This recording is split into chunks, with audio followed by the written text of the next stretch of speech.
Ayun.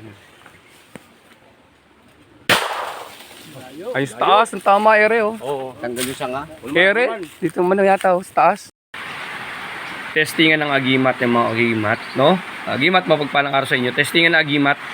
Kabagi sa inyo, yung testingan ng mga katanungan sa atin kasi may mga alinlangan yung mga iba para sa mga pagtetesting po ng mga agimat based sa ating mga experience. Ito po kung paano yung pagtetesting po ng agimat. Dagdag idea po. What's up mga kagimat? Na ito na naman ninyong kagimat, si Heping Agimat na mahilig sa agimat pero wala namang agimat. Nasa puso ang tunay na agimat.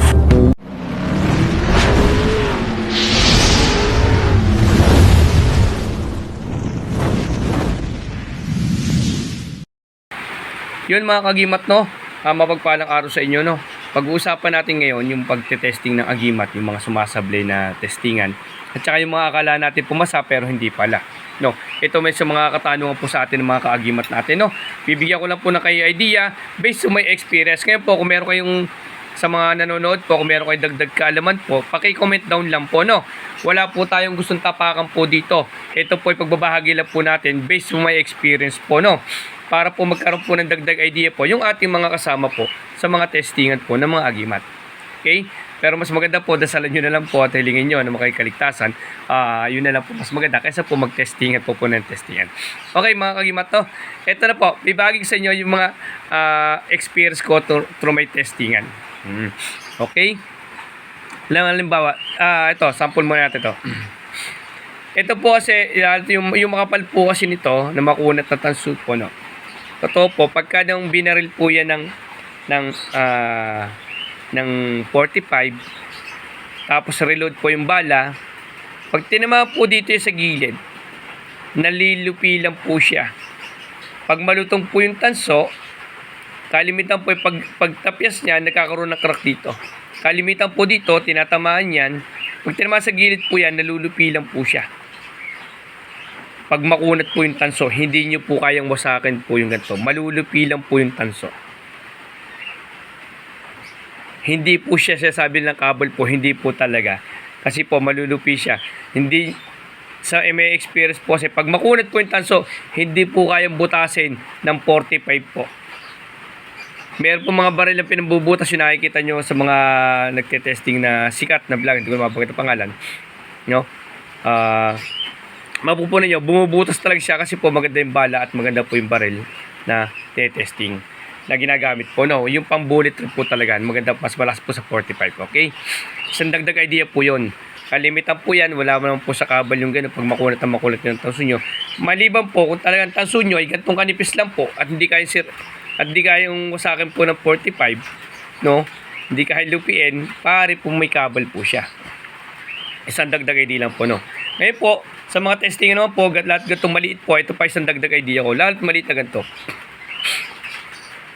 Kalimitan po yan, pagka sinabit nyo po ay gumagalaw po yung pag tinamaan po yung sa gilid. Sa puno. Pag sa puno po yung tinamaan sa mga gilid na ito, gumagalaw po yan. Akala po natin tinamaan. Pero kung masusum natin, nasa gilid lang pala yung pinagtamaan niya. Akala natin po ay gumano po siya. Tapos kalimitan po, pag medyo malalayo po nagte-testing, pumuputok.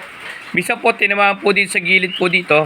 No, sa may experience po. Tinamaan po sa mga gilid to. Akala natin po ay least bala. No, alamin po muna natin, sigurado, kung yung baril po na ginagamit po ay nakakalibrated po, naka 0 degree, at yung pumuputok po ay marunong po talaga sumipat ng sight sa likod at sight sa harap po. Marunong siya sumipat para masigurado po na masisentro po ito doon po sa sight po. Kung ang baril po na ginagamit ay wala po sa sight at hindi po alam na bumabaril, sisipatin po ng pumuputok na naka-zero sight siya, sisipatin ng pantay do sa sight na likod sa kaharap, pero yung sight mismo ng baril ay wala po talaga sa 0 degree, hindi po tatamaan to. Kahit anong gawin nyo po dyan sa malalayo ng kota, hindi po tatama po yan dito sa gilid-gilid po dito. Kasi nga po, wala po sa sight po yon. Kaya po, pag nag-testing kayo, alamin nyo po yung maganda yung sight ng baril. Talaga sentro po siya, 0 degree. Tapos po, ay marunong po yung pumuputok din po. Para dagdag idea lang po, no? Wala mo pong tapakan dito. Ito po ay based my experience po na binibigay ko idea sa mga kantingero natin. Kasi marami po nangyayari po. Pag tinamaan sa gilid to, oh, liis. Hindi po. Alamin din po natin yung ano. Maaari po talaga, kung talagang magaling yung pumuputok nyo, talaga asintado. Tapos alam nyo yung site ng baril, no? Maaari po siya na talagang linilisan po talaga siya, no? Opo, para dagdag idea lang po, no? Opo, yun po yung mga dagdag idea. Sa papel din naman po, sa may experience po kasi, maganda po yan, dinidikitan nyo talaga sa likod dito, pandikit. Nakadikit po siya dito sa pader na gano'n, nakadikit o kaya sa baba. Para hindi po siya tatalsik po talaga, no? Yung iba naman po nagdidikit. Ang problema natin dito, minsan dinidikitan po, talikod natin dito at masisira yung ano. Iba sa dinikitan dito.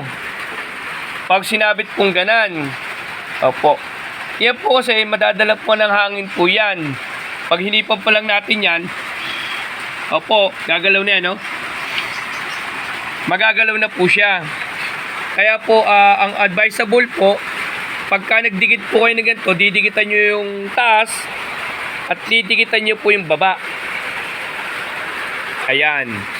Pag nag-testing po kayo ng papel, maganda po dikit yung itaas tsaka yung baba po ay nakadikit. O kaya po nakadikit sa likod na pandikit na hindi talaga matatalsikan siya. O kung tumalsik man, pag meron siya pandikit sa likod o dito, pag tinamaan siya, makikita nyo tsaka siya tatalsik. Pero makikita nyo tatamaan siya, may tama siya dito. Opo, no? Kasi po, pagka isa lang po lalagay nyo, pag ano po ng mga hangin po niya, gaganan po yan. Meron kasi nagpaparesting din minsan, nakaganan pa. Pag hinihinan po yan, nahanginan po yan, tsaka yung barrel po, ay tatas po yan. Yung ganun po. Tapos babalik uli. Okay?